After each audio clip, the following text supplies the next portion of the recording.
0.0000000। मैं phone number की बात नहीं कर रहा, मैं बात कर रहा हूँ एयर इंडिया के इंश्योरेंस क्लेम की। यस, ये फिगर 4000 करोड़ बनती है। इतना पैसा तो कुछ छोटी कंट्रीज की जीडीपी भी नहीं होती। लेकिन सबसे बड़ा क्वेश्चन ये है, ये पैसा मिलेगा किसको और इंश्योरेंस वाले इतनी बड़ी रकम लाएंगे कहां से? एंड पूरी रील देखिएगा ताकि आपको अच्छे से समझ आए। तो हुआ क्या है, रिसेंटली 12 जून 2025 को एयर इंडिया की एक फ्लाइट AI 171 अहमदाबाद में क्रैश हो जाती है। फ्लाइट में 241 पैसेंजर्स थे और क्रैश इतना सीरियस था कि 270 से ऊपर डेथ टोल चला जाता है और एयरक्राफ्ट कंप्लीटली डिस्ट्रॉय हो जाता है। और इस क्रैश के बाद इंडिया के एविएशन हिस्ट्री का सबसे बड़ा इंश्योरेंस क्लेम फाइल होता है। टोटल क्लेम की अमाउंट अप्रॉक्स $445 मिलियन की है, जो कि 4000 करोड़ रुपए होती है। अब इस क्लेम में दो मेजर पार्ट कवर होते हैं। पहला इंश्योरेंस होता है एयरक्राफ्ट का खुद का डैमेज। इस केस में क्लेम है $125 मिलियन, जो कि होता है 1044 करोड़। फिर आता है liability insurance. Passengers, crew members और जमीन पर जितने भी लोग घायल हुए उन सबका नुकसान भी कैलकुलेट किया जाता है, जो कि $350 मिलियन होता है, यानी कि 2900 करोड़। इतनी बड़ी अमाउंट शॉकिंग है ना। एयरक्राफ्ट का जो डैमेज हुआ है उसका पैसा एयर इंडिया को मिलेगा। बाकी लायबिलिटी क्लेम यानी पैसेंजर की डेथ, इंजरी, ग्राउंड कैजुअलिटीज का पैसा वो जाएगा उनकी फैमिली एंड उनके लीगल एयर्स को।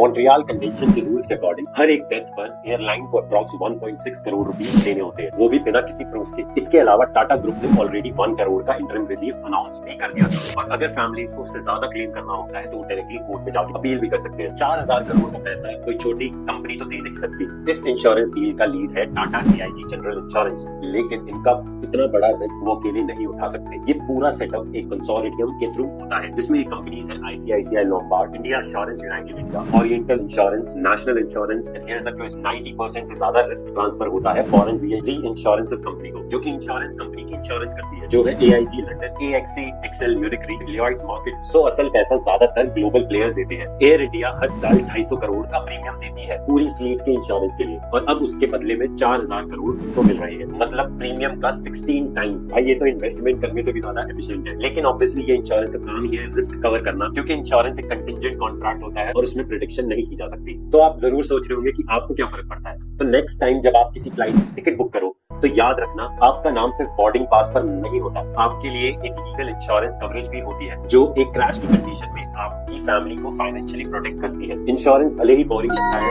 पर ऐसे सिनेरियो में इंश्योरेंस सेवियर इन डिस्गाइज का रूप निभाता है। तो अगर आपको वीडियो पसंद आए तो लाइक करना ना भूलिएगा, सब्सक्राइब करना ना भूलिएगा, do not forget to press the bell icon because it's exactly what you need and it's exactly why the Panki Sharma. Thank you and जय हिंद।